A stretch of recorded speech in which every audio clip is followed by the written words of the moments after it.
In my life, I think with women, very often we are encouraged to see ourselves in the lives of the different prophets and the companions of the Prophet ﷺ. And certainly I see myself in Musa. Many years ago, one of my teachers, she was saying how it's so interesting how all of the different prophets had different personalities. And she said, and even Musa, he had a temper, and she looked at me because I have a pretty bad temper. I've been working for 30 years to control it. Alhamdulillah, it's much better now. And I appreciated that, and I really love that. So here's my question for you. Do you ever see yourself in the lives of the women? So have you ever seen yourself in the life of Sittna Hajar, or maybe Khadija radiallahu anha, or maybe Maryam or Asya? And is there any rhetoric amongst men where they speak to one another as in, I really want to be like Khadija in that, or I really want to be like Sittna Hajar in that? To be honest, sister, the word woman itself in Arabic language has three at least words in Arabic language. Number one is mar'ah, and number two is nisa, and number three, of course, mother is at least these three that I would like to mention. Number one is mar'ah, means mir'at, where we can see yourself. Just like go to the mirror and look at yourself. Look at the woman in your society if you see the real society. That's why Prophet Muhammad ﷺ said that in a society that women are corrupted, mostly that society is a corrupt society. Because our woman is the backbone of the tarbiyat, of the education. It doesn't mean that we men now have no responsibility. But the first hand to raise our children is the woman. They are the backbones of education. And number two is nisa, which comes from unsun. It means feeling, uns in Arabic language means feel, yes, it's not feel, but feel peace, tranquility, joy okay? And that's why Allah subhanahu wa ta'ala says, وَمِنْ آيَاتِهِ أَنْ خَلَقَ لَكُم مِّنْ أَنفُسِكُمْ أَزْوَاجًا لِتَسْكُنُوا. Sakinat there, there's uns. You feel peace with the woman. And that's why Rasulullah sallallahu alaihi wasallam said, Rasulullah sallallahu is the most challenged person in his life. So busy outside. But the moment he entered into his house and his wife there smiling, say, welcome ya Habibi, then he felt in paradise. Bayti Jannati, because of that uns, because of that peace at home.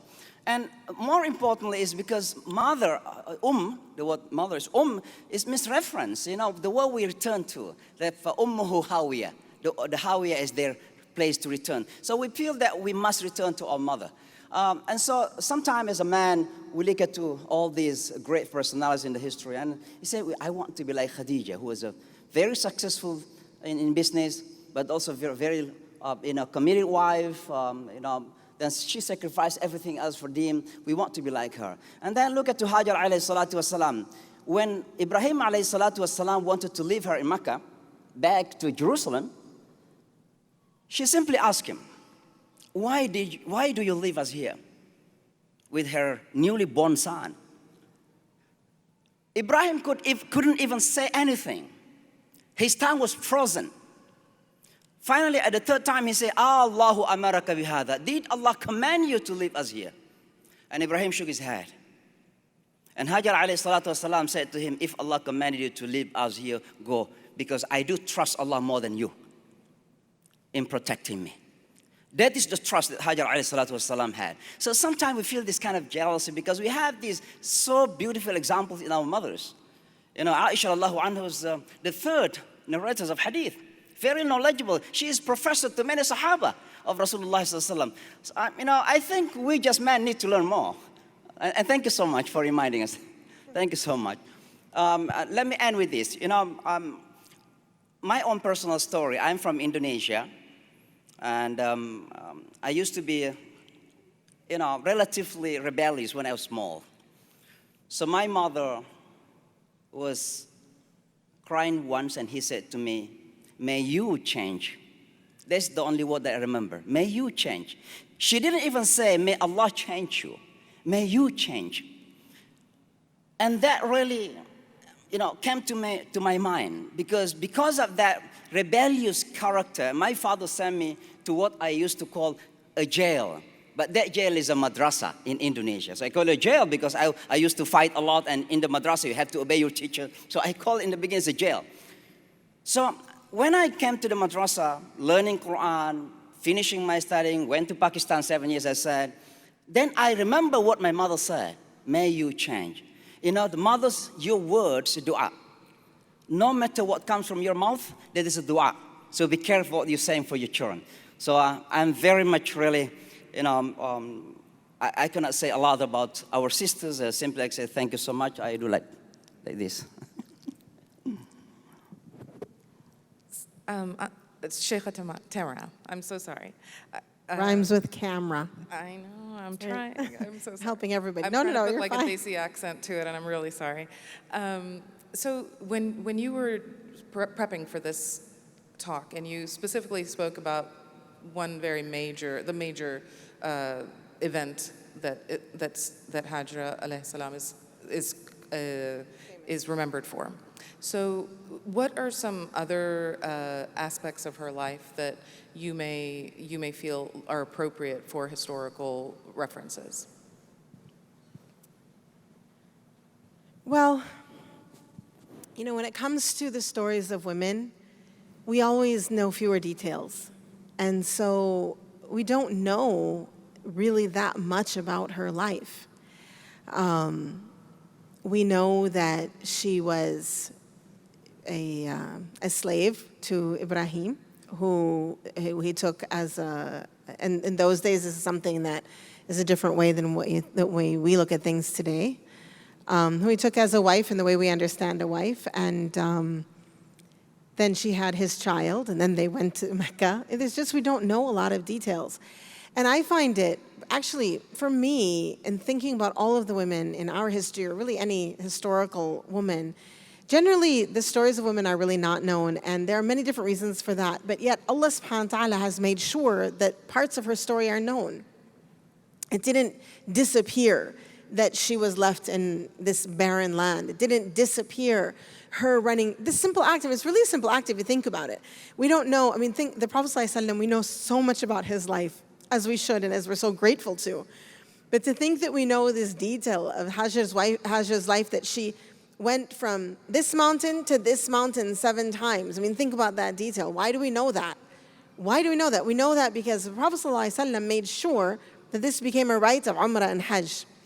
So I don't know that I personally have any other major part of her life that I think is important that we see as when we're looking back at her.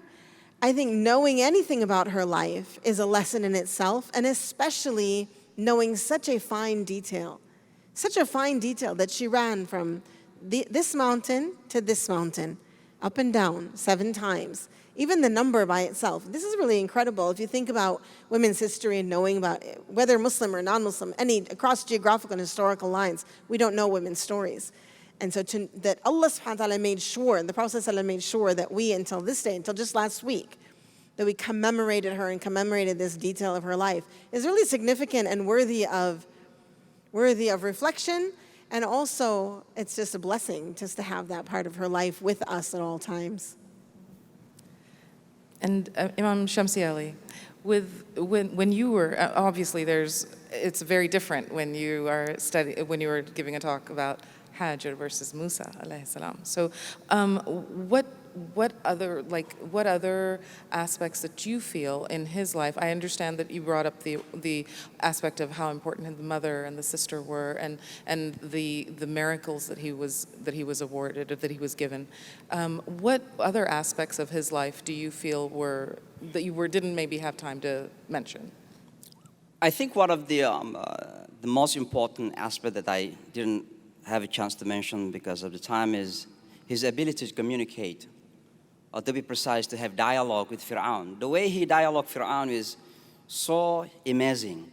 You know, it just represents his intelligence and his communicational skill. Although he acknowledged in the beginning that, you know, my tongue is kind of, he was not eloquent in his speech, but when he dialogued with Fir'aun, then he showed his ability to dialogue with Fir'aun. And I think this is a very important lesson for us, especially living in between our non-Muslim friends with different kind of accusations have been labeled to al-Islam. Islam doesn't respect women. Islam, hates people around. How to communicate this? It is very important to follow the stories of these great personalities, including Musa alayhi salatu wasalam. So I think his capability to dialogue, just like Ibrahim alayhi salatu wasalam, when he dialogued Namrud, for example. All these prophets have been given such a great, ability to communicate al-Islam or the truth to his people. But let me, one point that you mentioned about that she was a slave. I would like to clarify here that, yes, she was a slave. But when she was married, she was not slave anymore.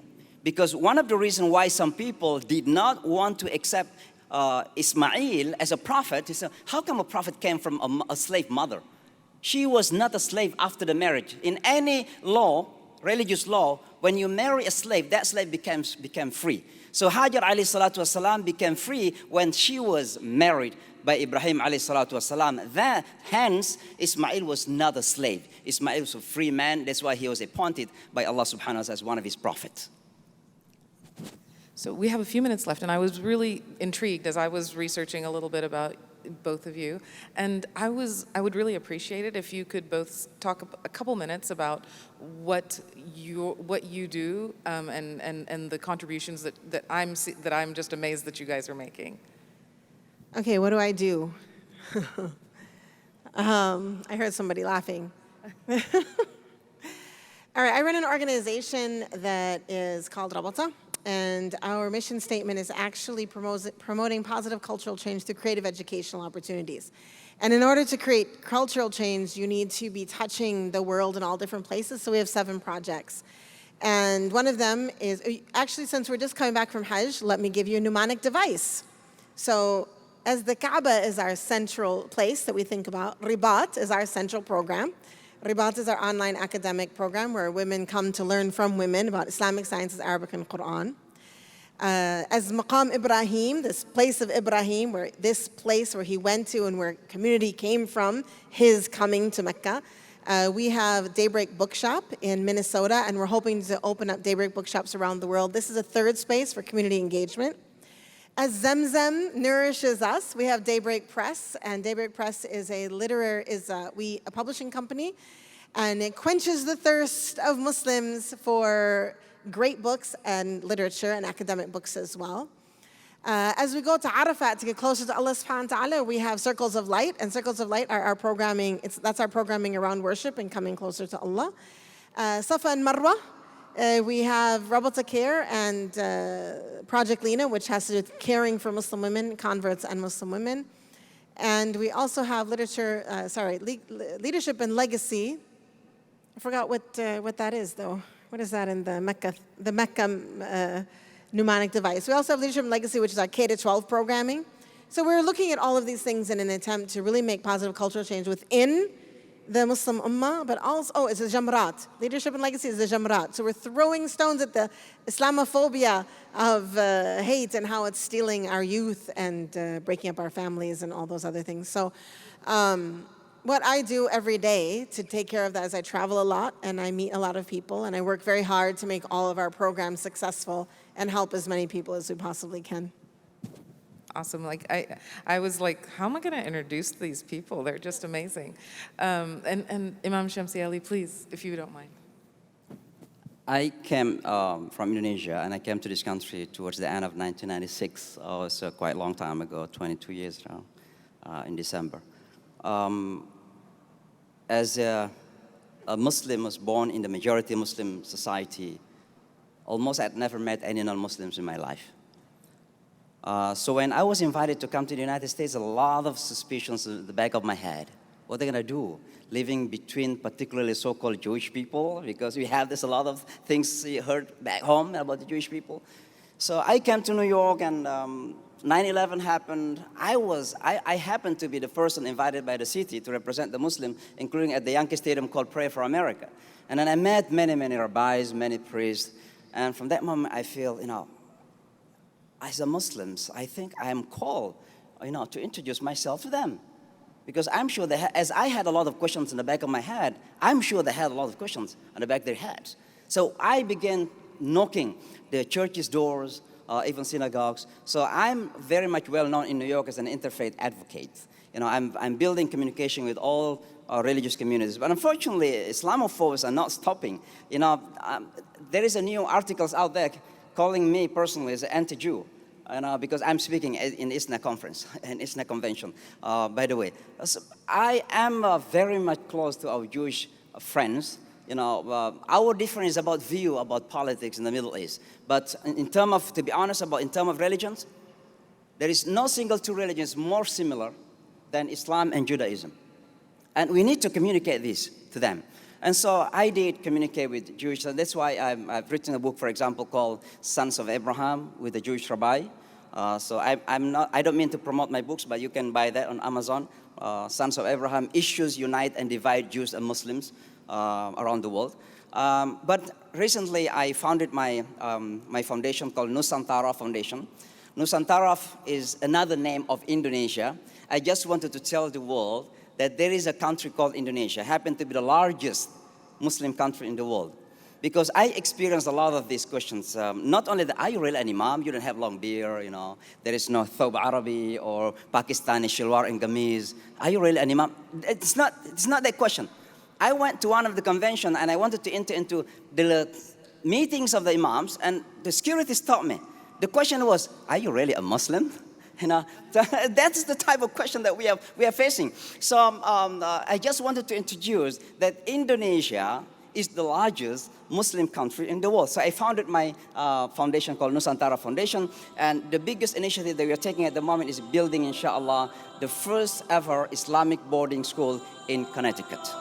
I invite you to come and visit our project in Connecticut. Thank you so much.